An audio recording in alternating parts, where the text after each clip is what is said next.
حضور سید عالم صلی اللہ علیہ وسلم کا، آپ کا ہمیں مل جانا یہ بہت بڑی نعمت ہے، اور نعمت کا رب کائنات نے فرمایا کہ میری نعمتوں کا شکر ادا کرو۔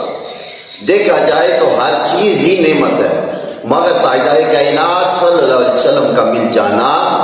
یہ امت مسلمہ کے لیے سب سے بڑی نعمت ہے۔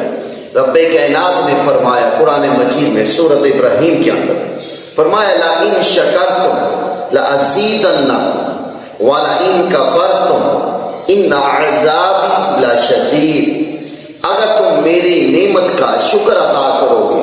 تو میں پھر اس نعمت میں اور اضافہ کر دوں گا،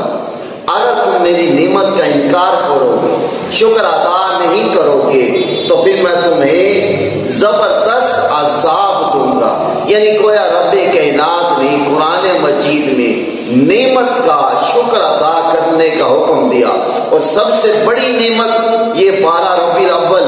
اس ماہ کے اندر تاجدار کائنات صلی اللہ علیہ وسلم کا مل جانا یہ سب سے بڑی نعمت ہے۔ تو ہمیں یہ چاہیے کہ اس نعمت کا ہم شکر ادا کریں، درود شریف پڑھ کر، جشن منا کر، اپنے گھروں کو سجا کر اس نعمت کا شکر ادا کرنا چاہیے۔